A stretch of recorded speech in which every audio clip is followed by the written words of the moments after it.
Good morning, student. Welcome you in class 7th. This is fifth chapter, weather and climate. Okay.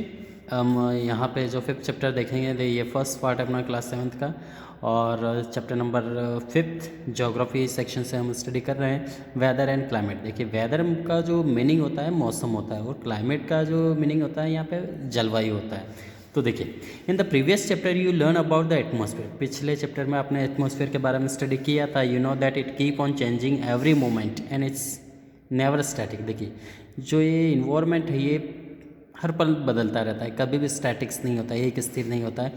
Any change in the atmosphere get reflected in the weather. देखिए, कोई भी change होता है तो ये reflect करता है weather को, in the weather of a place. In this chapter you will learn about the element of weather and factor that affect the element. ठीक है, इसमें हम इस चैप्टर में हम देखेंगे कि कौन कौन सा फैक्टर है जो वेदर को अफेक्ट करेंगे। तो सबसे पहले हम यहाँ देखते हैं वेदर एंड क्लाइमेट। देखिए, जो डेफिनेशन हम देखें यहाँ पे वेदर एंड क्लाइमेट का, we have learn that temperature varies in each layer of the atmosphere. देखिए, एटमॉस्फेयर में आपने डिफरेंट लेयर देखी थी वहाँ पे, ठीक है, ट्रोपोस्फेयर, ठीक है, troposphere, meso stratosphere, mesosphere, exosphere. तो इस प्रकार की जो प्रोमिनेंट जो लेयर थी 5-6 लेयर, तो वो आपने स्टडी की थी। So however the temperature of earth is mostly related to the affected by the lowest layer of the atmosphere. देखिए, किस तरह से जो टेम्परेचर है वो अफेक्ट होता है, लोवेस्ट लेयर को अफेक्ट करता है द एटमॉस्फेयर के। एटमॉस्फेयर के सबसे लोवेस्ट लेयर जो है अर्थ के ऊपर जो स्टार्ट होती है, तो वो किस तरह अफेक्टेड होती है, दैट इज़ ए ट्रोपोस्फेयर। देखिए, सबसे जो फर्स्ट लेयर होती है अर्थ से, यदि अपन अपस्टाइज जाते हैं तो सबसे पहले जो लेयर आती है ट्रोपोस्फेयर, वो किस तरह अफेक्टेड रहेगी। In this layer all the phenomena of weather occur. देखिए, इस लेयर में सारे जो वेदर रिलेटेड फिनोमेना जो होते हैं वो सारे इसी लेयर में अक्यूर होते हैं। ठीक है, thus this is most active, effective and violet layer. इसलिए इसको सबसे ज़्यादा मोस्ट एक्टिव, इफेक्टिव और वॉयलेट लेयर कहा जाता है।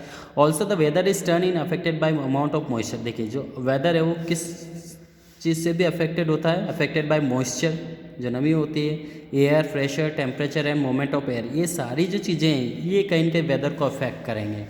ठीक है, अब देखिए, whenever this feature of the atmosphere change, जब भी ये फीचर जो हमने पढ़े हैं यहाँ पे, moisture, air, pressure, temperature, moment of air, ये जो चीज़ें ये एटमॉस्फेयर को अफेक्ट करते हैं जब बदलते हैं, in result in the change in the weather condition. ठीक है, तो एटमॉस्फेयर में जिस तरह से बदलते हैं तो वेदर को अफेक्ट करेंगे। अब यहाँ पे डेफिनेशन जो हम देखेंगे वेदर की, weather is a condition of atmosphere at a particular place. देखिए, वेदर एक तरह से कंडीशन है एटमॉस्फेयर का at a particular place. Suppose अपन एग्जांपल लेते हैं, अपना गरुड़ प्लेस ले लेते हैं, over a short period of time, एक छोटे पीरियड में जो बदलाव आ रहा है एक पर्टिकुलर जगह का एक समय के दौरान, तो ये वेदर कहलाएगा। कि आज हम देखते हैं, जैसे आज सुबह उठ के हमने देखा आज ठंडी हवाएं चल रही, तो आज का मौसम ठंडा है, गर्मी स्टार्ट हो गई तो आज का मौसम काफ़ी ठीक है, गर्मी है। तो ये स्पेसिफिक जगह को और स्पेसिफिक समय के दौरान जो इफेक्ट करेगा ये वेदर कहलाएगा। अब देखिए, क्लाइमेट इसका जैसा लॉन्ग पीरियड कह सकते हैं यहाँ पे। On the other hand is the average weather condition over a long period. देखिए, वही एवरेज वेदर कंडीशन जो लॉन्ग पीरियड होता है, अब दिस से आवर पीरियड 20 to 30 ईयर का होता है, तो वो क्लाइमेट कहलाएगा। ठीक है, अब यहाँ पे देखिए element of weather and climate. देखिए, prominent element of weather and climate का जो कि ऑलरेडी सेम रहेंगे, वही atmospheric temperature, air pressure and precipitation are different aspect that control weather condition. देखिए, ये प्रोमिनेंट जो डिफरेंट एस्पेक्ट हैं जो वेदर कंडीशन को अफेक्ट करेंगे या पे कंट्रोल करेंगे। Thus the various element of weather are temperature, air pressure, wind, cold, moisture, rain, etc। ये कुछ और एलिमेंट हैं जो कहीं के वेदर को इफेक्ट करते हैं। ठीक है, और यही है, मौसम में बदलता है क्या है, टेम्परेचर बढ़ गया तो हम सोचेंगे गर्मी बढ़ गया, बात करेंगे बहुत ज़्यादा गर्मी है। एयर प्रेशर है तो दबाव बढ़ गया यहाँ पे, विंड तेज़ हवाएं चल रही है, क्लाउड्स ज़्यादा हो गए, बरसात होने लगा है तो बरसात आ गया, मॉइस्चर नमी ज़्यादा है, रेन है। तो यही तो है अपने वेदर को जो इफ़ेक्ट करने वाले जो मेन एलिमेंट है जिससे मौसम बदलता रहता है। ठीक है, मौसम कैसा बदला है, बस यही जो चेंजेस आ रहा है, बरसात होने लगी तो बरसात आ गया, ठीक है, तो इस तरह से। और ज़्यादा यदि टेम्परेचर बढ़ गया तो गर्मी आ गया है, ज़्यादा कोल्ड विंड है तो ठंडा आ गया, तो यही जो एलिमेंट है यही वेदर को चेंज करते हैं। The element of weather can be measure and recorded at weather station. देखिए, जो एलिमेंट है can be measure and recorded at weather station. ठीक है, वेदर स्टेशन जो मौसम विभाग होता है या मौसम जो स्टेशन होता है वो इसको चेक या कंट्रोल करता है।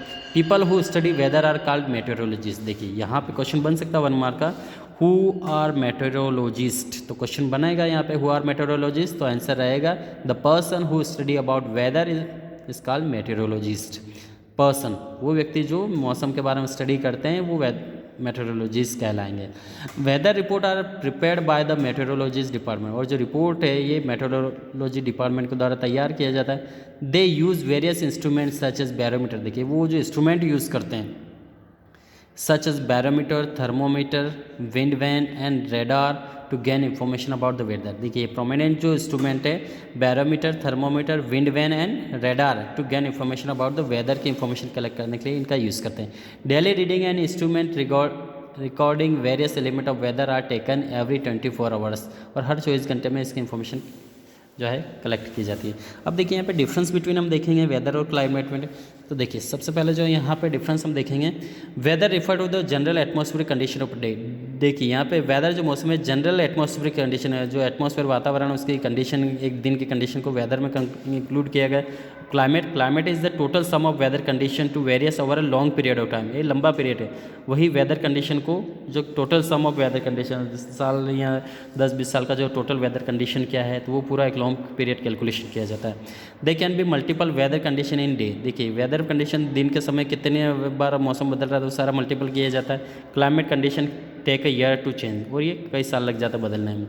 It is the average record of atmospheric temperature, atmospheric pressure, rainfall over a small area on a daily basis पे, एक छोटे से एरिया का डेली बेसिस पे एवरेज रिकॉर्ड किया जाता है atmospheric.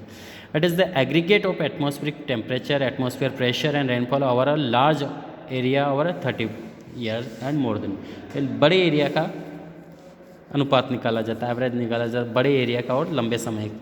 Weather is the describe as a hot, cold, sunny, cloudy, windy, calm and wet dry. देखिए वेदर को हम किस तरह कह सकते हैं, जैसे आज हॉट है, कोल्ड है, सनी है, क्लाउडी है, विंडी है, काम, वेट एंड ड्राई, इस तरह का अपन इसको डिस्क्राइब कर सकते हैं। आज का मौसम काफ़ी शुष्क है, काफ़ी गर्म है, काफ़ी ठंडा है, काफ़ी विंडी हवा वाला है। और climate is describe as equable extreme tropical temperature के तौर पे इसको अपन डिस्क्राइब कर सकते हैं। Okay, remaining points we will continue in next part. Thank you.